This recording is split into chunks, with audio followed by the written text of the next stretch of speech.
Ambalmaw an ye kibaruya sɔrɔ k'a fɔ min ye colonel major Ismail Wage malidenw ni ɲɔgɔn cɛ cɛfɔ ni kanbɛn n'ale ye kamisiya ye o baara ye arabajan tɛmɛnen dɔgɔnɔw u ka kɛlɛbolo min bɛ n'u ko a dabɔkun ye olu yɛrɛw ni tangani ye n'o ye Dana Amasagu ye ninnu ye dɔgɔnɔdenw ye wala dɔgɔnɔw olu ta fan u sigiyɔrɔ a bɛ se ka kana cogo min hali ni kibaruya in sɔrɔla ka bɔ RFI yɔrɔ ko nin kɛlɛbolo in jalagili caman bɛ a nɔ kan ba ye dansago walew kɛ o kɛlɛbolo in ko minisiriw n'u ye ɲɔgɔn ye k'a kɛra n'o ye Dana Masagu ye k'a kɛra Bajangara nin yɛrɛ ye minisiri yɛrɛ colonel major Ismail Wage a kɛra ni ale yɛrɛ ka laɲini ye kunbɛ in senfɛ ko dɔgɔnɔw ka kɛlɛbolo in n'o ye Dana Masagu ye u ka kɛlɛ ɲɛmɔgɔ u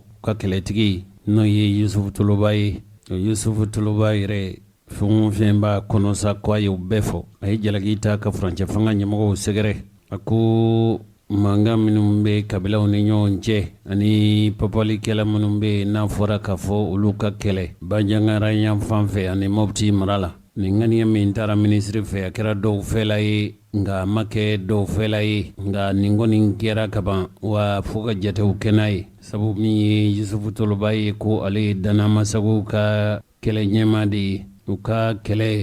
kɛlɛbolo u kɛlɛmasa de y'ale ye Dana Masagu ye kulu ye kulu min an ka laada donsow de farala ɲɔgɔn kan ko min ye Mopti mara ye u bɛ se ka lakana cogo min ka bɔ pupalikɛlaw olu yɛrɛw ka fɔcogo la olu ka mantɔrɔ ma nka nin kɛlɛbolo in ko a jalakelen don kulu caman fɛ hadamadenya yɛrɛ hakɛ bɛ matarafa kulu minnu fɛ hali min ye diɲɛ yɛrɛ jamana yɛrɛmahɔrɔnya olu ka lajɛ kuluba n'o ye Nations Unies ye k'o ye sɛgɛsɛgɛli dɔw o sɛgɛsɛgɛli ninnu u kɛlen kɔfɛ u fɛ olu ko tuma dɔ la ko Dana Masagu sango yɛrɛ kɔni k'o ye falijugu ta ka fulaw sɛgɛrɛ hali min ye Ogosagu ye mɔgɔ minnu fagara ye n'a bɛ taa maa 150 la marsikalo san 2 ye ɲinɛ ye san 2019 o Dana Masagu yɛrɛ ciliko kuma tun fɔra jamana marabaw fɛ san 2019 a san 3 de ye ɲinɛ ye nka a ciliko kuma bi fɔ nka o n'a ta bɛɛ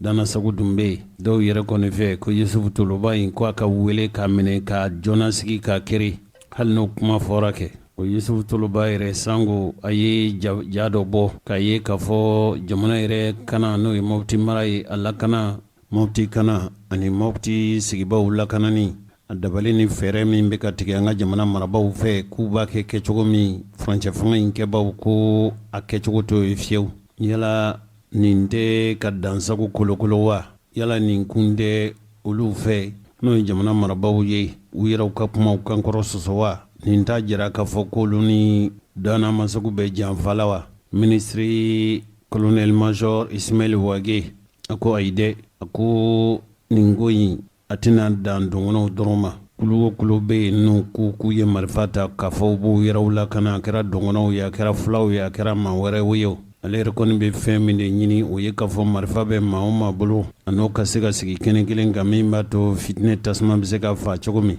jamana sɔrɔlasiw ni jamanadenw ni ɲɔgɔn cɛ Mali sɔrɔlasiw ni kulu minnu bɛ yen n'olu ye marifa ta n'u ni Mali sɔrɔlasiw bɛ kɛlɛ la o kɛlɛ bɛ se ka bila cogo min hali u yɛrɛ dama ni ɲɔgɔn cɛ kɛlɛ bɛ se ka bila cogo min ko laɲini minnu bɛ olu la olu minnu ye jamana marabaw ye o de ye fitinɛ yɛrɛ tasuma bɛ se ka fa Mopti mara la marifa bɛ se ka bila cogo min ni min y'a dɔn k'a fɔ i ka baara a ka di ye i ka kɛ jamana sɔrɔlasi dɔ ye o dabali n'o fɛɛrɛ ka tigɛ nin baara in de daminɛ na olu fɛ k'a fɔ ko bɛnkan wɛrɛ bilara u ni ɲɔgɔn cɛ wa bɛnkan ma bila olu ni maa si cɛ fo ka se nin yɔrɔ ma u b'a fɛ k'a ko de labɛn maaw bɛ se ka sɔn cogo min marifa bilali ma a jɛɲɔgɔn dɔw bɛ yen nin ye olu ka kuma ye colonel Ismail Wage yan'ale ka kɛ minisiri ye olu de tun ye mɔgɔ minnu ye Ibrahim Boubacar Keïta ka fanga in baro min ye Dana Masagu ɲɛmɔgɔba ye n'o ye Mamadu Gu Diɛnkile ye ale tun bɛ kɛnɛ kan ale yɛrɛ kɔni fɛ cogo min na lakana fo ka dabali fɔlɔfɔlɔ tigɛ min b'a to kana ni lakana bɛ se ka lawaleya cogo min yanni marifa bɛ bila sabu comme ye bafalikɛlaw ye ko bɛɛ ka olu ka yɔrɔ sigibaw fa b'u ka baganw juɲɛ ka taa n'u ye ka tasuma dɔw ka dugu la ka jeni a jira k'a fɔ ko ministre nakun ye olu ka marifa bila wa o senfɛ wa ko dama don kuma na dɛ nga a nali min kɛra nin kɔni ye ko ɲuman de ye wa nafa bɛna bɔ a la sabu a kɛra ye kɛnɛ min olu yɛrɛw y'a jira k'a fɔ olu ta ye fasoko ye koyi wa ni a tun y'a sɔrɔ mali sɔrɔlasiw olu bɛ se ka na olu ka yɔrɔ la yɔrɔ bɛ yen n'o ye u ka yɔrɔ ye n'u kɔni nana yɔrɔ bɛ yen ko olu labɛnnen don k'u bisimila k'olu b'a fɛ ka kuma u b'a fɛ ka baara kɛ ni mali sɔrɔlasiw ye cogo min olu ka yɔrɔ sigibaw olu bɛ se ka lakana cogo min dana masago ɲɛmɔgɔba ye min fɔ filɛ nin semaine fila bɔ ministre ye mɔgɔ bila ka na ne fɛ yan kati ko ale b'a fɛ ka ne ye ko an ka sigi ka kuma ne taara ministre sɔrɔ a ka bureau la an mɔgɔ 3 de taara ministre ko ale ma ne wele basi la ko ale b'a fɛ an ni wolu ko an ka jɛ ka baara kɛ ɲɔgɔn fɛ donc ne ko wala an kɔni ye ni demande an bala ka aw ka baara kɛ aw place la depuis 2016 ala ka mɔgɔ ɲumanw ala ka waliji ɲumanw wolu bɛ an dɛmɛ dɔɔni an bala ka baara kɛ sarata la fɛn wɛrɛ t'a la dumuni t'a la an bala ka an yɛrɛ ɲini an bala ka an yɛrɛ defa mais mɔgɔw ye kuma caman fɔ mɔgɔw ko siya kɛlɛ don ne ko kɛlɛ tɛ siya kɛlɛ ye kɛlɛ ni ye terrorisme de hadisi ko don u b'a fɛ ka u ka loi de sigi an kan an ka bato u b'o de dɔrɔn de nɔfɛ sinon siya kɛlɛ tɛ donc o temps kɔnɔna na ko ale b'a fɛ ka cheftamajor Toloba fana ye ne ko d'accord n ko tile 2 tile 3 n bɛ réponse d'a ma maintenant o temps kɔnɔna na ne ye réponse d'a ma donc ale yɛrɛ wulila a nana Bandiagara o y'a sɔrɔ ministre mɔgɔw fana ye ne wele ko olu b'a fɛ ka ne rencontrer donc o temps kɔnɔna na an ye ɲɔgɔn kunbɛn Bandiagara ale ni Toloba ye ɲɔgɔn ye ne tun bɛ yen Seriboli tun bɛ yen rencontre kɔni vraiment ala barika la a ɲɛna kuma bɛɛ fɔra ye parce que Toloba ma ta jɛngɛlen na a ye tilen ko fɔ ale fana y'a fɔ ko président Bandaw de ale bila ka na premier ministre ale bila ka na vice président ale bila ka na donc an ye o de fɛn kɛ ministre Wage ale yɛrɛ dana ambassade ka baara ni a y'a apprécier ko a baara ɲɛna maintenant ale yɛrɛ min bɛ a fɛ a ye kuma dɔw fɔ ko dɔgɔnɔ dɔw fana b'a la ka i plaigner ko an bɛ dɔgɔnɔ dɔw minɛ Toloba ko dɔgɔnɔ fɛn o fɛn min minɛna ko olu de farala jadisiw de kan mɔgɔ o mɔgɔ ni i farala jadisiw kan ko ale tɛ e to yen fo n'ale dɛsɛra Toloba ka kɛlɛ ni a ɲɛ silen bɛ mɔgɔ jugu de ma dɔgɔnɔ ko t'a la fula ko t'a la bamanan ko t'a la ni dɔgɔnɔ e mɔgɔ jugu an b'i kɛlɛ ni bamanan ye mɔgɔ jugu an b'i kɛlɛ an bɛ ko mɔgɔ jugu an tɛ fulaw nɔfɛ dɛ fulaw foyi tɛ an ni fulaw cɛ Segiboli fula dɔn ale tun bɛ yen Segiboli yɛrɛ Toloba ka kuma sinsin a ko ale bɛ Toloba nɔfɛ bi ale bɛ Toloba nɔfɛ sini ale b'a fɛ ka baara kɛ Toloba fɛ bi a b'a fɛ ka baara kɛ Toloba fɛ sini ministre sigilen Segiboli ka kuma de kɛra nin ye problème ye min ye nin ko in na i b'a dɔn wa ONG dɔ bɛ ko HD ani ONG kelen bɛ ko Imadel o Imadel ni o HD a ɲɛmɔgɔ bɛɛ ye fulaw de olu de taara ka taa dugutigiw rassembler ko dugutigiw ma ko ka bila ko sɛgɛnna o tɛ se ka sɛnɛ kɛ o tɛ ka foyi kɛ ko o tɛ se mɔgɔ ninnu na ko Mali tɛ yen ko dɔnbagaw yɛrɛ ɲini o de ide don an ka dɔgɔnɔw kun banba o taara ka taa dugu 33 wele ka sigi ko est ce que dugukolo bɛ aw bolo dɔgɔnɔ wa olu ko ka dugukolo tɛ u bolo ko ka tɛgɛrɛ fɔ olu ye tɛgɛrɛ fɔ wa dugu 37 dugu kelen o dugu kelen ko ka mɔgɔ 10 di k'olu bɛna don jadisiw la Bandiagara ye kɛlɛ jamana de ye Bandiagara de ma sɔn o de ma kuma fana fɔra ministre ye ministre maintenant an bɛ jɛ ka baara kɛ cogoya min na an bɛ jɛ ka baara de kɛ de an tɛ jɛ ni o jɔnya ye bi an tɛ jɛ n'a ye sini voilà a ko de kɛra nin cogoya la nin bɛɛ kuma fɔra Toloba ko ale tɛ jɛ ni o ye bi a tɛ jɛ ni o ye sini dugutigiw ni maire dɔw bɛ yen maire kolon olu de wulila ka taa papier signer an ka kɛlɛ in na ne ma mɛn ko maire ye marifa ta ka taa Congo kɔnɔ an ka kɛlɛ in na ne ma dugutigi mɛn ko olu ye marifa ta ka taa Congo kɔnɔ maintenant olu de wulila ka taa marifa t'u bolo u taara o sigi dugu ma diyagoya ko aw ka tɛgɛrɛ fɔ aw ka papier signer an tɛ jɛnɛ bi an tɛ jɛnɛ sini an y'o de fɔ ministre ye pour que bɛn ka na an dɔgɔnɔw an ye marifa ta a san 5 de nin ye bɛn o bɛn mouvement d'auto défense dans ambassade bɛn o bɛn min na o ye bɛn kolon de bi Toloba ka mɔgɔw hali ɲɔnɔkaw bɛ an ka mara de kɔnɔ ɲɔnɔ donso o ni an de bɛ kuma an de bɛɛ u bɛɛ bɛnnen don k'an donso hali contact an ni olu cɛ donc donso minnu ye marifa ta k'aw ka dugu sécuriser ni bɛn bɛ na hali ni bɛn bɛ kɛ ni jadisiw ye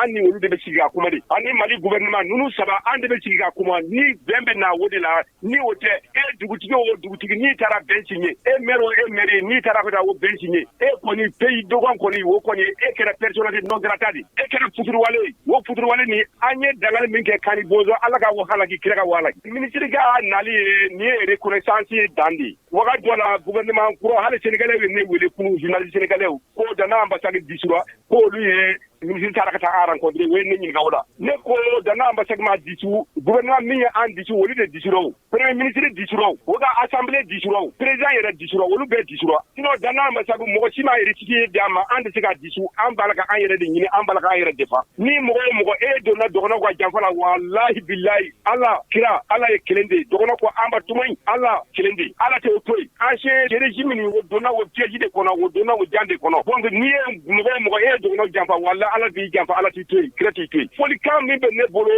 n b'a fɔ dɔgɔnɔ bɛɛ ye mali dɔgɔnɔ bɛɛ min bɛ mali kɔnɔ o min bɛ mali kɔ kan o an ka bɛn an ka don da kelen fɛ an ka bɔ da kelen fɛ an ka ɲɔgɔn kɔfɛ kuma an k'a dabila an ka futuriwaleya kuma an k'a dabila tɔlɔba de ye hero de tɔlɔba de ye an defa ne ye armée san 43 ne o de kɛ sɔrɔsiya la tɔlɔba tun bɛna ne wari tuma min na 2012 mɔgɔ caman a y'a mɔgɔ caman contacté bɛɛ banna bɛɛ sɔnna mais mɔgɔw bɛ kuma suguya bɛɛ fɔ an k'a bɛn kɔfɛ kuma an k'a dabila hali dɔgɔnɔ dɔw wulila ka taa ministre wari ko attaque min kɛra banjagara ko dana ambasade y'a kɛ dɔgɔnɔ de taara nin kuma fɔ dɛ n b'a la ka a tigi ɲɛɲini n'a ɲa sɔrɔ a tigi ale ka denbaya ale ka somɔgɔw o bɛɛ bɛ dɔgɔnɔ dugu bɛɛ la parce que o ye an ka jugu de o b'a la ka an lebu o b'a la ka an tɔgɔ jugu fɔ o b'a la ka an ka tɔgɔ jugu fɔ diɲɛ kɔnɔ olu de hali jadisi ninnu ka fisa n'olu ye en tout cas ne kɔni bɛ min ɲini dɔgɔnɔw an ka bɛn an ka don da kelen fɛ an ka bɔ da kelen fɛ an bɛ se ka banbaduma ta en tout cas n'ale sɔnna an b'a kan peut-être ministre hali sisan ne ni ale kumana tile fila in na an bɛ ɲɔgɔn ye tuguni n'a kɛra min ye fana a bɛ bɔ a kalama. An balimaw nin tun ye ɲininkali ye ko fulaw yɛrɛ ka fara ɲɔgɔn kan tɔ bɛ n'o ye tabital polako ye olu yɛrɛ kɔni nin ko in ma olu wasa olu ko nin bala olu la kosɛbɛ u yɛrɛ ka ɲɛmɔgɔ min bɛ yen n'o ye Burahima Ɲalibuni Diko ye ale ko olu kɔni nimisalen don fo ka se bi ma ka ye k'a fɔ jamana yɛrɛ bɛ mɔgɔw lafasa mɔgɔ minnu bɛ marifa ta ni a y'a sɔrɔ ko ŋaniya jɛlen marifa bɛ se ka bila cogo min nka anw kɔni ma limaniya fiyewu k'a fɔ ko u ye ŋaniya min ta k'u bɛna waleya min ye jamana marabaaw ye u ye kuma min fɔ ka kɛ layidu ye Abou So n'ale ye tabital polako ɲɛmɔgɔ ye RFI ale fana ɲininka. Tout membre du gouvernement a la latitude de rencontrer toute personne. Jamana marabaaw laada de don u bɛ bɛɛ lajɛlen kuma ɲɔgɔnya. Dont le concours peut participer de la mɔgɔ bɛ yen ni e ka kɛta bɛ se ka to réalisation de la paix. Min b'a to kana ani lakana dabali ni fɛɛrɛ bɛ sɔrɔ. Par contre, Youssouf Toloba en tant que k'a ye k'a fɔ ko jamana marabaaw taara Youssouf Toloba ye ka kuma ɲɔgɔnya wa. Président de Dana Amasogo c'est la même. Ale min ye Dana Amasogo ɲɛmɔgɔ ye wa. Choc dans la mesure où la nin kɔni bɛ ne jigila tigɛ sabu Dana Amasogo a été officiellement dissoute. Jamana bɛnna kan k'a fɔ Dana Amasogo cilen don fɛn min cilen don n'a fɔra k'a fɔ ministre kunturu taara olu kuma ɲɔgɔnya. Après le massacre qu'elle a perpétré fale jugu min kɛra Dana Amasogo fɛ dans la nuit du 13 au 14 février 2020 février kalo tɛmɛnen contre le village de Ogosagou fait a taara Ogosagou cili min kɛ 186 morts. maa 100 ani maa 80 ni maa 6 bɛɛ fagara o senfɛ. Si on veut s'entretenir avec Dana Amasogo ni a y'a sɔrɔ dun k'a fɔ jamana marabaaw ni Dana Amasogo kan ka kuma ka sigi ka kuma en tant qu'organisation ka kɛ jɛrɛjɛkulu ye o tuma sa qu'on nous dise que Dana Amasogo a été rétabli. fo k'a fɔ o tuma Dana Amasogo cili ko kuma min fɔra i b'a sɔrɔ Dana Amasogo dilacogo kura la kɛ a cili ko kuma min fɔra i b'a sɔrɔ u y'a dilan tuguni kɛ. Mais le ministère de la Réconciliation nationale dit vouloir désarmer cette milice et tous les groupes. Mali marabaaw minnu ministre bondaso min sigilen do cɛfɔni kanbɛn na u ko b'a fɛ Dana Amasogo ka marifa bila kuma de b'u da. D'autodéfense qui sont présents dans le centre. Yɔrɔ bɛ Mopti mara la ni marifatigiw bɛ yen k'u yɛrɛ u lakana u bɛɛ ka se ka marifa bila. Si les autorités le disent, j'y crois. Ni jamana marabaaw y'a fɔ ne dara la kɛ.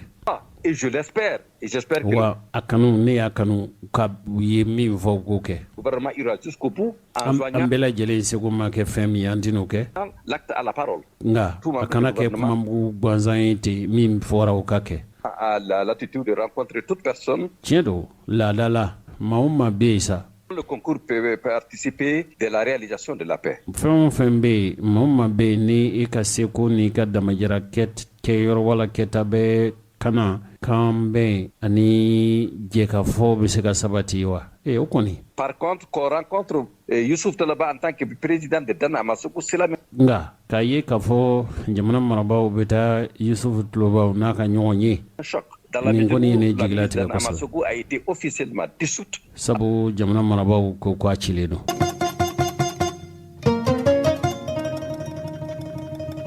An balimaw min mɔgɔ min ye lakana kɔnɔguwan kana ni lakana a kɔnɔguwan min bɛ Mali kɔnɔ yan n'i y'a lajɛ a daminɛna kɔsa in na kabini san 2000 ni san 12 ka se bi ma gɛlɛya minnu bɛ yen hali ni tuma dɔ la dɔw b'u ta lanɔgɔya janvier kalo san 2000 ni san 12 ka se bi ma MLA nu jɛɲɔgɔnw olu de nana ni murutili wale ye nin tun ye a siɲɛ 4 ye a ka kɛ Mali kɔnɔ kabini Mali ye yɛrɛmahɔrɔnya ta olu yɛrɛ kɔni tun b'a fɛ u dama faso de ka tigɛ ka d'u ma minnu bɛ yen n'olu ye nin ŋaniya ta ko ma ko Mouvement National de Libération de l'Azawad n'o ye MLA ye mɔgɔ caman tɛ kuma min fɔ o de ye k'a fɔ olu de ni mɔɔw donna janfa la bolokɔni sin bɛ jamana min ma o de ye Faransi jamana ye hali ni a kuma fɔli tɛ bɛn mɔɔ dɔw fɛ olu laban u nana Mali yɔrɔ caman minɛ o jigilatigɛ wale de kɔnɔ sa Solasi jalatigi dangan minnu bɛ yen n'u ka ɲɛmɔgɔ tun ye Capitaine Amadou Aya Sanogo ye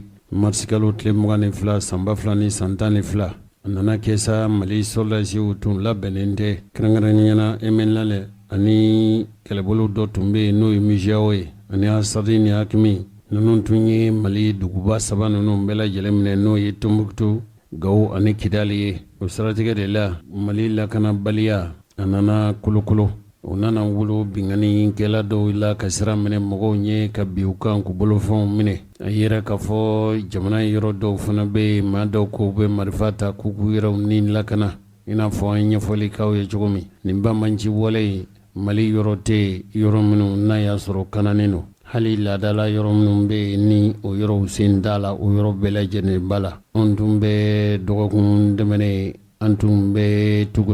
Tuguto ye furancɛ min n'i bɔra anw fɛ Bamakɔ yan i bɛ taa Keyita n'i bɔra Keyita i bɛ sirababilen de minɛ Safugu Tuguto an selen yen an y'a sɔrɔ a dɔw bɛ olu fana da la bisimila baasi la on kɔni laadala n'an sera Mali yɔrɔ o yɔrɔ an bɛ fɛn min ɲininkali kɛ o ye lakanako ye kana ani lakana n'a sabatile wala n'a ma sabati komi a mana bɔ sira o sira fɛ kunnafonilasela dɛmɛba de ye kunnafonilasela ye Tuguto n'a marala yan yala komi e yɛrɛ bɛ kibaruyaw joona kosɛbɛ Tuguto n'a marala yan min ye lakanako ko ye maa bɛ se ka mun fɔ wala min ye lakana sabatibaliya ye sabu Mali yɔrɔ bɛɛ bɛ ten bi n'an sera yɔrɔ an bɛ ɲininkali kɛ. Ok, merci José Traoré. I ye nin fɛn min fɔ cet aspect là est très important n'o ye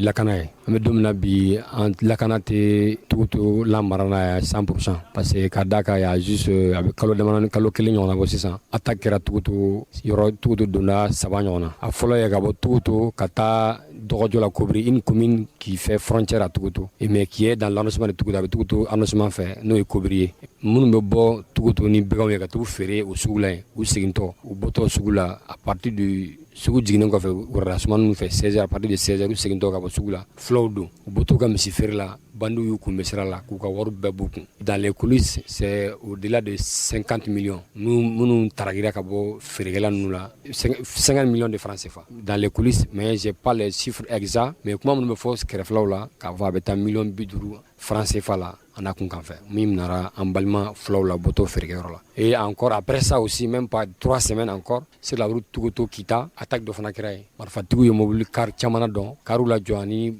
mototigiw k'u ka fɛnw minnu la ka wariw n'u ka téléphone n'u ka fɛnw minnu la o ye o degunba bɛ Tuguto n'a lamini na yan kosɛbɛ vraiment an b'a ɲini faamaw fɛ halisa u ka hakili to je pense que u bɛ caman na parce que quand on prend le Mali en général ni Mali ta sisan en général insécurité bɛ fan bɛɛ yɔrɔ bɛɛ la mais halisa an b'a ɲini u fɛ u k'an ka sécurité renforcer n'o y'an ka gendarmerie ka dɔ fara an ka gendarmerie ka personnel kan ka musakaw d'u ma pour que au besoin n'u welewele dar'u ma cogo u ka se ka wuli ka population ka affaire kɛ parce que souvent ni ye autorité n'u wele u b'a fɔ c'est à dire que carburant tɛ yen ou bien ils sont en déficit du personnel i b'a sɔrɔ ko fɛn minnu kan ka baara kɛ a man ca o dun ye min ye olu yɛrɛ tɛ se k'o ɲɛbɔ jɔn b'o ɲɛbɔ o y'an ka jamana ɲɛmaaw ye n bɛ welewele da k'u ma halisa u bɛ caman na mais halisa u ka dɔ fara a kan u hakili hakili to an ka commune na bon c'est insécurité fana a tɛ k'a fɔ ko tintigiw dɔrɔn ka se k'i jɔ a la ni faamaw b'an ka welewele kan na fana ko hakili to an ka réseau ko la parce que si le réseau n'est pas assez large ni communication a tɛ se ka réseau sɔrɔ parce que n'i bɛ bɔ ka taa togo fo Kita i tɛ réseau sɔrɔ a t'a bɛɛ la quoi o bɛ kɛ degun ye parce que hali n'a ta kɛra u tɛ se ka weleli kɛ k'a fɔ ko bon nin degun b'an da la n'an sera ka réseau sɔrɔ yanni ka bɔ togo ka taa Kita réseau ka kɛ en permanence ou ka bɔ togo ka taa fo Babaro to fo Mayina n'i bɛ wulila dɔrɔn i ka se ka réseau sɔrɔ ligne bɛɛ la o bɛ kɛ sababu ye o bɛ dɔ bɔ attaque ninnu na parce que ni bandi ninnu y'a dɔn k'a fɔ ko réseau bɛ yɔrɔ o yɔrɔ la ka ca Ala fɛ u ka gɛlɛn k'a fɔ k'u bɛ attaquer yen quoi u b'a kɛ yɔrɔ min na fréquemment c'est des yɔrɔ min na réseau tɛ sɔrɔ yen u b'a k'olu de la quoi n'u fana ni faamaw hakili to yɔrɔ fana la pour que an ka réseau bɛ se ka dɔ bɛ se ka fara fanga kan cogo min na ou bien ni dugu wɛrɛ minnu bɛ sira n'u bɛ se ka dɔ fara réseau wɛrɛ turu yɔrɔ ninnu na pour que n'o ye Malitel ni Orange pour que n'an bɛ se ka voyager an bɛ réseau sɔrɔ constamment sur la ligne entre Togoto et Kita o bɛ kɛ sababu ɲuman ye ka dɔ bɔ insécurité la quoi an bɛ wele da kɛ an ka faamaw la ka dɛmɛ don an ma ko la sisan ɲininkali laban min bɛ n fɛ k'o lase aw ma o ye anw bɔra Bamakɔ a fɔlɔfɔlɔ ye min ye an ye sira minɛ an y'a ye k'a fɔ Kita ni Bamakɔ cɛ sira yɛrɛ bɛɛ bɛ ka tiɲɛ yɔrɔw bɛ yɔrɔw la i bɛ jɔ mobili la de n'o tɛ i tɛ se ka tɛmɛ nka ka bɔ Kita ka na Togoto yan an y'a boli n'i ka bolifɛn teliyala o ye kilomètre 30 lɛrɛ la o y'a teliman de yɔrɔ dɔw la i tɛ se ka tɛmɛ kilomètre 20 kan lɛrɛ la aw dun bɛ Togoto ya aw ye Togoto sigibaw ye o tuma ani faamaw ma kuma Togoto sirako la wa i tɛ fɛn kalama fɛɛrɛ ni dabali minnu ko fɔra wala fɛn ma fɔ aw ye a dilanliko kuma ma fɔ wa bon par rapport à ça siradilanko kuma bon an b'a kuma mɛn dans les coulisses n'o ye kɛrɛfɛ kumaw ye mais officiellement an ma kunnafoni sɔrɔla k'a fɔ ko sira in bɛna dilan mais an kana an b'a mɛn mɔgɔw la dɔw b'an wele bon ils ont appris u b'a fɔ u y'a mɛn yan fɛ o Togoto sira Togoto Kita Togoto Waliya jusqu'à Babaroto n'o ye ba bɛ yɔrɔ min na a b'a fɔ ko Babaroto o sira in bɛna dilan u b'a kuma fɔ mais a bɛ waati janw bɔ a bɛ san caman bɔ an b'a kuma mɛn mais en réalité an ma fɛn ye fɔlɔ parce que hali waati kɛra a même pas san daminɛ la u tun y'a kuma fɔ ko bientôt qu'ils vont commencer les travaux n'an bɛ don min na ko bi kɔni a bɛɛ ye kɛrɛfɛ kumaw de ye sirala kumaw de ye quoi mais k'a fɔ ko a filɛ nin ye yɛrɛ bon an m'o ye fɔlɔ an b'a mɛn de mais an m'a ye an kɔni bɛ se ka wele da min kɛ halisa an ka ɲɛmɔgɔw la u bɛ caman na halisa mais u hakili to nin sirako in na n'o ye Kita Togoto Babaroto sirako in u hakili to a la kosɛbɛ parce que nin sira in ye hali bi an bɛ balo ni sira in de sisan c'est terrain sira jɔlen don parce que mɔgɔ bɛ Togoto dɔn Togoto c'est le cœur du chemin de fer Togoto ye donna chemin de fer de fɛ n'i ye Togoto du yɛrɛ ta 100 o 100 i b'a sɔrɔ 99 chemin du ye c'est pour vous dire que Togoto sigira ni chemin de fer de ye ni chemin de fer jɔkɔrɔ Togoto bɛ jɔ mais an b'a ni lahinɛ ni fɛn kelen min o ye sira in de ye bon n'o sira in fana man ɲi i y'a fɔ cogo min na sira in il y a même pas cette année à mois de samiya ji tigɛlen na sira in tɛ sɔn pont dɔ bɛ sur un village qui est sur la route Badugu pont n'i tɛmɛna Badugu la ka na Togoto c'est entre Togoto et Badugu a bɛ cɛmancɛ la pont in bɛ yen pont in kun a cilen don a cilen bɛ fo fan sira fila ye k'a tɛgɛ ɲɔgɔn na ka bɔ ɲɔgɔn na maintenant c'est nous le conseil communal de la jeunesse on est initiative ta à nos frais ka wuli ka bɔ yan ka taa pont in dingɛ ninnu geren ka lafa à 2 séances et c'est coût a première séance la a coût an y'an yɛrɛ de y'a bɛɛ financer an yɛrɛ ka an bɛ musaka min bɛ bɔ an yɛrɛ kun cotisation ninnu ni an ka carte sɔngɔ an yɛrɛ d'olu fara ɲɔgɔn kan ka se ka taa nin baara in kɛ maintenant deuxième sortie la an ye weleweleda kɛ mɔgɔw ye mɔgɔw y'an dɛmɛ bon a coût kelen kelen la si ma tɛmɛ jigin 20,000 jukɔrɔ an ka déplacement an bɛ carburant san ka kɛ bɛn na an bɛ carburant san ka kɛ ceux qui vous déplacent par moto ou par d'autres véhicules moyens de déplacement an b'olu bɛɛ carburant k'o bɛɛ la ani minnu bɛ taa sur le terrain olu ka dumuni u ka daraka n'u ka tilefana an b'o bɛɛ assurer mais an yɛrɛ bɛ baara k'an fanga la an b'a kɛ an bɛ pelu ta ka sira labɛn parce que n'a kun ma kɛ o waati la point kun bɛ sɔn ka kari parce que n bɛ se k'o sɔrɔ an bɛ se k'an yɛrɛ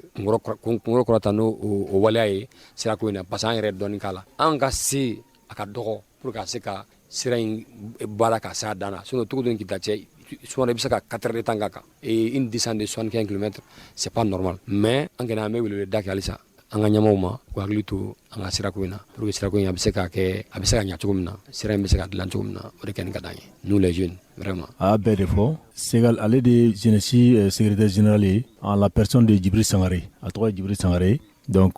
conseil communal pratiquement a fɛn caman bɛ yen nɔ Segalu de b'a ɲɛnabɔ anw ye président ye ten a ye filɛ ka kuma min fɔ sirako kan aw yɛrɛ nara fɛ moi je pense que aw yɛrɛ ye caman y'a la donc souvent yɛrɛ i bɛ jigin ka bɔ mobili kɔnɔ ni mobili chargelen don souvent i bɛ jigin pour que mobili bɛ se ka fɛgɛya dɔɔni i ka tɛmɛ yɔrɔ dɔw la. Donc moi je pense que ça c'est trop. Laɲini kɛra a ka ca fo ka dama tɛmɛ. An ye dusu ta a y'a fɔ cogoya min na an ye dépense min kɛ pɔntigɛ in na à 15 km de Togoto ala de b'a dɔn. An se ka calculer an ye wari girima mun bɔ a filɛ k'o de dafina sinon misɛnmanin ninnu an da ma se olu ma. Togoto jeunesse dɔw kɛ ni dun y'a ta ka jate minɛ o ye ça c'est une petite partie. Donc a tɔw ka ca fo ka dama tɛmɛ. Bon ne gouvernement sera kɛ hakili t'o la kosɛbɛ a bɛ wusaya fo ka dama tɛmɛ a tɛ wusaya togotogow dɔrɔn pe ma parce que togotogow dɔrɔn pe tɛna tɛmɛ a fɛ aw filɛ ni Bamakɔ n'i y'a ye aw sɛgɛnna bi fo ka jusqu'à ce que dɔw bɛ yen nɔ hali u ma se ka sunɔgɔ fɔlɔ foyi tɛ ne sira in ka sɛgɛn tɛ sinon quand tu quittes Bamako pour quitter là ça c'est un temps record. Donc o de don k'a fɔ bɛɛ na faamaw ɲɛna u k'u hakili to a la kosɛbɛ Togoto sira in bɛ se ka dilan cogoya min na ka bɔ Kita kana Togoto et en même temps ka bɔ Togoto ka taa fɔ Bafulabe n'o kɔni sera ka kɛ ko caman bɛ a bɛ nɔgɔya. Donc o de y'an ka souci principal ye voilà et nous vous remercions vraiment. Togotokaw aw ni ce.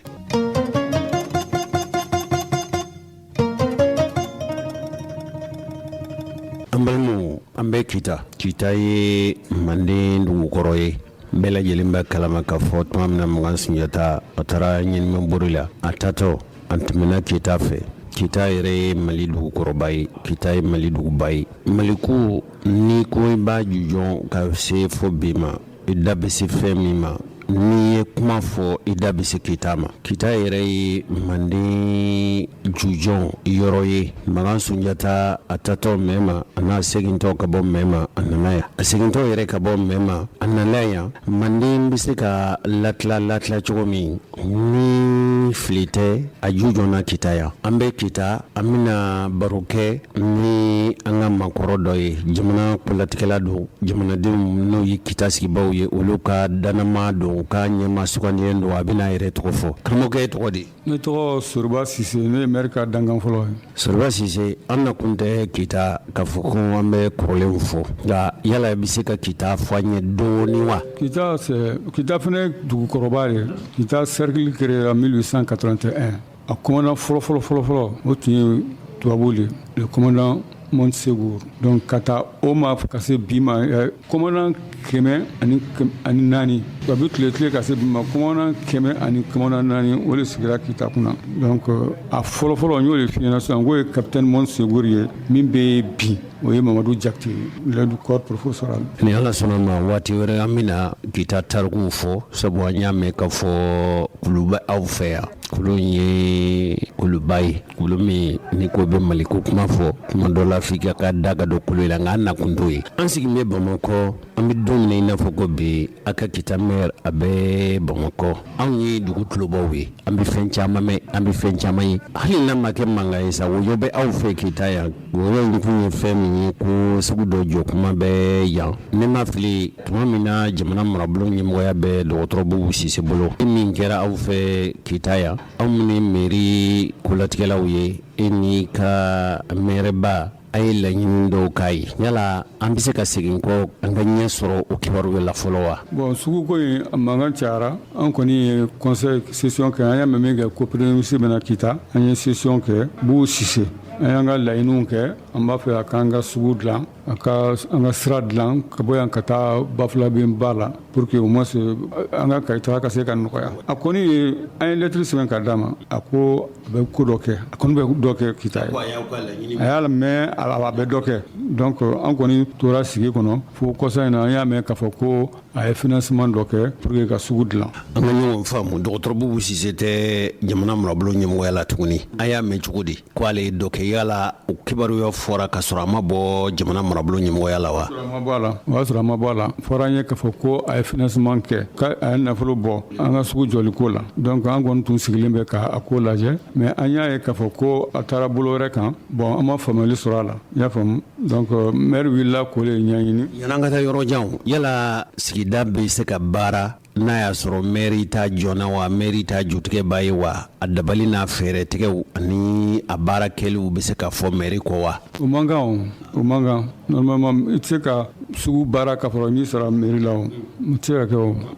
parce que mairie le ta ye sugu ye o ye diɲɛ fan bɛɛ. Aw ma bɔ a joona i ka nanzarakan fɔli baro sigi la i ko aw sigilen tora dɔrɔn aw y'a ye k'a fɔ sugu bɛ ka baara yala i bɛ se k'a ɲɛfɔ an ye wa? Dɔw b'a fɛ k'a baara mais a mɛ ka fɛn foyi ma k'a rɔ fɔlɔ an kɔni y'a mɛn bon an kɔni a y'an kunkɔrɔ fili an wulila k'a ɲɛɲini donc kuma caman fɔra mais n'i tɛ se ka min yɛrɛ seereya parce que fɛn dɔw bɛ fɔ f'i yɛrɛ ɲɛ k'a ye. ne ma min faamu mairie bɛna baara mairie ka baara bɛna kɛ sugu la aw ye laɲini kɛ tuma min na min ye Bubu Sise ale tun bɛ jamana marabolo ɲɛmɔgɔya la jamana ye nafolo bɔ a ka baara bondaso a nafolo a baaraw bɛ jujɔ yɔrɔ jumɛn. minnu bɛ k'a ko kɛ olu bɔra Bamakɔ ye o sinon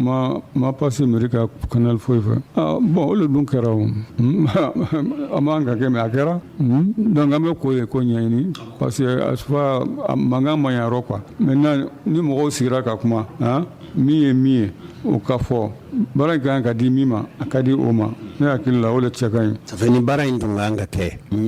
jamana marabolo ɲɛmɔgɔ kɔrɔ ka komi jamana yɛrɛ ye dɔ bɛ taa dɔ bɛ na jamana bɛ baara o cogo la jamana marabaw jamana kolatigɛlaw olu bɛ falen dɔɔni ni yɛlɛma kɛra baara kɔni bɛ to sera nka baara in daminɛ na wala baara in a mun de kɛra ni aw y'a ye k'a fɔ nin ko in bɛ ka kɛ mairie ta jɔn na. an kɔni ye a exiger u ka mairie intéressé a la wagati dɔ la an y'a kɔlɔsi k'a fɔ ko mairie tɛ ka intéressé a la an kɔni taara u nana don sugu kɔnɔ u ye yɔrɔw suma en tout cas a wagati la a ma bɛn an ma an sera préfet ma an ye ɲɛfɔli k'a ye an sigira ka kuma préfet ko k'ale t'a kalama fɛn ma fɔ ale ye officiellement bon yala ni fɛn ma fɔ officiellement a tɛ se ka fɛn k'o la quoi an kɔni y'a ɲini kɛ an ni bureau d'étude ninnu ɲɔgɔn ye ka o y'a kɛcogo ɲuman ye wa. non o t'a kɛcogo ɲuman ye o normalement ni sugu bɛ baara mairie le maître d'ouvrage ye o normalement mairie le maître d'ouvrage ye. n'i y'a mɛn k'a fɔ baara bɛ kɛ i b'a sɔrɔ nafolo dɔ sara la dugudugumakumaw ko minnu y'a baara daminɛ fɔ fɔra ko nafolo joli di ko 1,200,000 ko kuma bɛ kɛ fɔla la sabu n'i y'a ye olu bɛna baara jujɔn a mana kɛ cogo o cogo fɛn dɔ d'u ma o nafolo aw t'o jɔnna kɔni. non an t'o kalama a kuma fɔra mais an ma bɔ a kalama. an ma bɔ a kalama sisan aw bɛ jɔsen jumɛn kan. mairie bɛ jɔsen min kan sisan n'a y'a sɔrɔ mairie de ta ye marché a ka di mairie ma baara in ni mairie ta ye a ka di mairie ma an b'o ye jɔsen kan. nka kuma dɔw bɛ sen na k'a fɔ ko Bamakɔ an kɔni y'an ŋunu kumaw mɛn an t'a dɔn ni tiɲɛ don ni nkalon don k'a fɔra ko mairie b'a bɛ ka sugu jɔ yala aw y'a kuma mɛn wa ko n'a fɔra k'a fɔ nin ɲɔgɔnna baara kolo gɛlɛn bɛna kɛ k'i ta ko mairie kɛn bɛ k'i bana mini o baaraw kɛli cɛ aw ye mɛn wa. non olu fana tɛ tiɲɛ kuma ye o anw de y'a laɲini an bɛ se k'a fɔ cogo min k'a tɛ jɔ an de m'a laɲini yan an tɛ se k'a fɔ k'a tɛ jɔ o olu ye kuma ye o ni mɔgɔ ye hakilima ye tɛ da o la yɛrɛ. nafolo min an ye kuma mɛn k'a fɔ nafolo dɔ dira ko sefa 1,200,000 ɲɔgɔn bɔɲɔgɔn ko kɛra ko ka baara in jujɔ ka baara in daminɛ aw ye nafolo in di wala aw bɛ nafolo ko in kalama. franchement ne tɛ se ka fɛn fɔ a kan parce que prévu tɛ n bolo a kan a kuma kɔni fɔra prévu t'i bolo fɛn min kɛ i tɛ se ka fɛn fɔ la dɛ. an y'a mɛn k'a fɔ kolatigɛ bondaso dɔ bɛ aw fɛ Kita yan ko a ko tan bɛ ka d'o ma n'i ma fili ko conseil de cercle ko a ko b'o de bolo a y'o mɛn wa. an y'o mɛn. aw m'u sɛgɛrɛ k'u ɲininka wa. n y'o ye f'i ɲɛna komi ni nin ko fa kɛra bɛɛ bɛ i ka boliboli kɛ kɛrɛfɛ o ye sigikafɔbaliya de bɛ na n'o ye ni sigikafɔ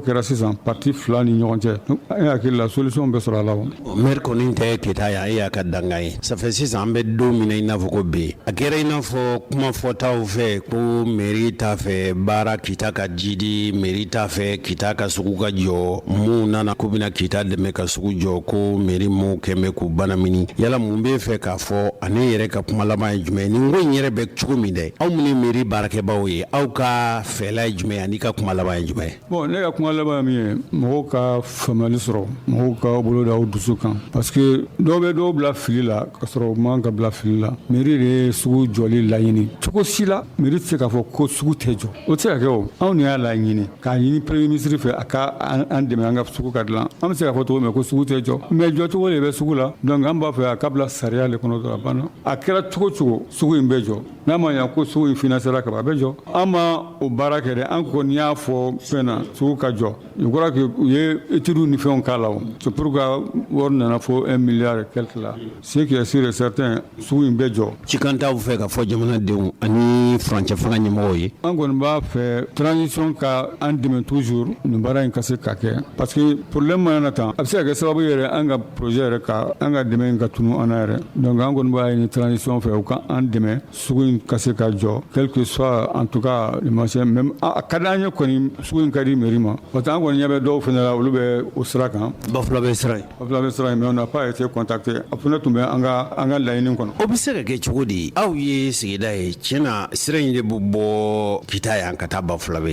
bɛ jamanadenw ye danaya sigi mɔgɔ minnu kan aw n'olu de kan ka jɛ ka baara in kɛ ɲɔgɔn fɛ yala baara bɛ se ka daminɛ cogo di k'a fɔ aw minnu ye jamanadenw ka danama sigilenw ye a ta jɔna a ti bɔ a kalama fɛn tɛ fɔ a ye o bɛ se ka kɛ cogo di bon o de dun kɛra o de bɛ senna parce que nous on voit des gens qui sont en train de va-et-vient on nous dit même qu'ils ont machine bon s'il faut que chaque fois fɛn soit ka kɛ mankan ye donc c'est des choses qui ne sont pas bien et puis ni fɛn soit ninnu il faut des avis d'appel d'offres bon an dun b'a mɛn ça fait jamana ka furuba baara o baara n'a bɛ kɛ wiliwilimada de bɛ kɛ jamana b'a fɛ ka nin baara in kɛ aw minnu y'a baarakɛbaw ye yala jɔnni b'a fɛ baara in ka d'i ma i b'a fɛ ka d'i ma musaka jumɛn na i bɛna baara jumɛn kɛ danaya jumɛn kan ka d'i ma o de kan ka kɛ a tɛ fɔ ma i n'a fɔ furuba ca n'a bɛ kɛ sisan sariya de y'a jira k'a fɔ a man ka di maa man ka ta k'a di maa ma ten o kɛra i dɔnbaga ye sa o kɛra i cakɛɲɔgɔn ye sa o kɛra i ka nafasɔrɔ sira ye sa a tɛ kɛ ten dɛ ni furuba baara bɛ kɛ sugu de bɛ dayɛlɛ a bɛ fɔ nin sira in b'a fɛ ka dilan ka bɔ kita ka taa Bafula bɛ a kuma bɛ fɔ bɛɛ ye jamana baarakɛla minnu bɛ yen n'olu bɛ sirabaw dilan a kɛcogo a kɛ musaka a bɛ kɛ waati min na nin bɛɛ bɛ walanwalan tigɛ o tuma n'a nana a sugu bɛ dayɛlɛ ni maa min y'a dɔn k'a fɔ i bɛ se ka baara kɛ ni musaka ye min tɛ degun se jamana ma ani fana n'a bɛ kɛ jamana ka laɲini ye sira dilan cogo min i bɛ se k'o kɛ i bɛ se ka kɛ furancɛ min kɔnɔ olu tɛ wa monsieur le maire. o de don effectivement passation de marché yɛrɛ ye o ye o faut appeler tout le monde a bɛ fɔ de ma ko appel d'offre n'o ma kɛ ça veut dire que sariya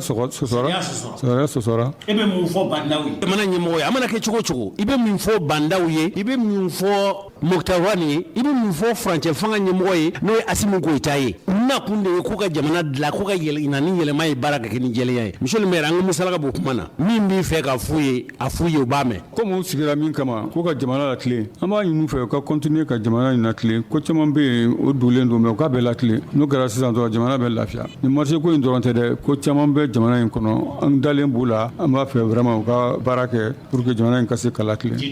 ne tɔgɔ Soriba Sise ne ye maire ka premier adjoint Kita commune urbaine na i ni ce an tun bɛ mairie la an bɔra yen an taara conseil de cercle la a kun tɛ fɔ ye o ye kitakaw ka sugu a fɔra k'a fɔ min ye jamana marabolo kɔrɔ ɲɛmɔgɔ ye n'o ye Bubu Sise ale ka nali dɔ senfɛ mairie lakaw olu ko k'olu de y'a ɲini Bubu fɛ nka an bɔra conseil de cercle la conseil de cercle ko ko député min tun bɛ yan k'o de y'a ɲini Bubu fɛ ko laɲini tun ka ca kosɛbɛ Kita sugu ka jɔ sira dira ko ka sugu jɔ nka nafolo min fɔra ko ka sugu in jɔ an ye conseil de cercle président ɲininka ko k'olu ye miliyari 1 de ɲini ko ka $770 ni $50 o de sira dir'u ma nka sugu in jɔli a nana jɔ wala baara daminɛni baara in ma kɛ fore fɛn ye tun yɛrɛ sɔrɔla fɛn min fɛ ko sugu musow olu de wulila ka taa préfet fɛ ka taa ɲini préfet fɛ k'olu ka sugu a jɔli ko kuma fɔra ko nka ko a jɔra k'olu n'u ka sugu bi jɔ a kɛra i n'a fɔ sugu in jɔli na a jɔlibaliya kankɔrɔ sɔsɔ kumaw de b'a la k'a sabu kɛ nafoloko ye nka musow kɔni k'a laɲini ye fɛn min ye k'u ka sugu jɔ kuma in sɔrɔlo de senfɛ kuma in kɔni y'an sɔrɔ fo Bamakɔ an nana an bɛ yɔrɔ min na o ye sugu musow ka ɲɛmɔgɔ n'o ye Haya Ba Kulibali maa yɛrɛ b'an bolo kɔrɔ yan ne ko ne ba an ye kibaruya dɔ mɛn Bamakɔ ko mankan bɛ aw ka sugu ko la jɔli n'a jɔlibaliya a bɛ tile damadɔ ko aw tun taara préfet fɛ yen yala aw ta kun tun ye mun ye préfet bara azubillahi minash shaitani rajim bismillahir rahmanir rahim an bɛ Ala fo ka sali Muhamadu kan sallallahu alaihi wasallam Jose ni bɔra Bamakɔ kana Kita yan k'an ɲininka sugu ko ɲala o diyara n ye parce que kuma caman bɛ fɔ dugu kɔnɔ a si tɛ tiɲɛ ye wa n bɛ kalifɛn min na o ye masa tala ye n taara ɲala alikaba kan n tɛ kalon tigɛ dɛ min kɛra ɲɛna ni Ala sɔnna n bɛ n'o lakale sugu lɔ kɔni Mohamed Tunkara an tun ye bien avant que an ka Mohamed Tunkara dɔn an ye association de sigi sagalen bilalali le nara kɔrɔlen an bɛ tan sara u k'a ma kan ka kɛ 20 ye Kitadu ye dugu dɔgɔmani dɔ le o wari tɛ sɔrɔla an ko k'an tɛ se an ye kɛlɛ wuli k'a lɔ ka taga mairie la an taara mairie la lon an ye Ture de sɔrɔ ye Ture ko a ma k'an ka taa ko nin tɛ mankan ko ye k'an bɛ min sarala k'an ka continue ko k'o sara k'an ka taa k'an ka sigi an place la ka baara kɛ an taara o cogo la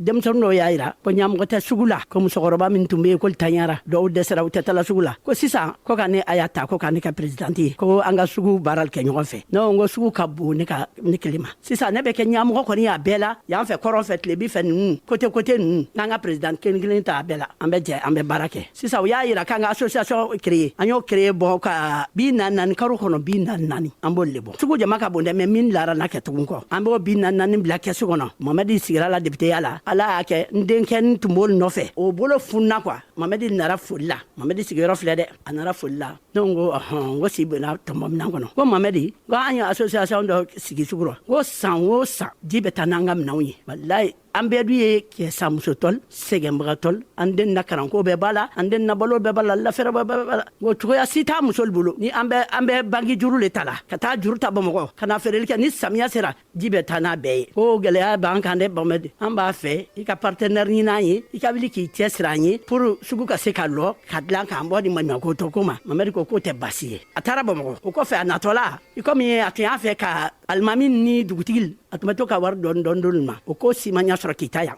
ala ni bɛnbaliya bolo Mamadi ko ani Mamadi ye ɲɔgɔn rencontre centre la an bɛ kuma kɛla yɔrɔ min na Mamadi ko a ma ko a diyara ye ko n ka segin ka kuma kan seginna kuma nin kan a ko k'a diyara ye le 7 mars 2015 a kɛra o la le 7 mars 2015 ko bon ko sini yɛrɛ ye muso la fɛti ye ko 100 a y'i bolo da kun ko 100 filɛ a y'o kɛ fɛti la ne ko n ko Mamadi an tɛ se ka fɛti kɛ an bɛ kɔnɔrɔfili ni degun le rɔ donc an y'o wari tila ɲɔgɔn cɛ a ye promesse ta ka 2 millions fana d'an ma k'an k'o labaara an y'o labaara an bɛ to k'o juru don ne yɛrɛ hali b'o bɛɛ kɛla dɛ k'o juru don muso la bi o wari wara fo 5 millions na sisan olo ni an ye mun mɛn ko sori taara Bamakɔ ko k'a fɔ ministre ɲɛna ko sugu tɛ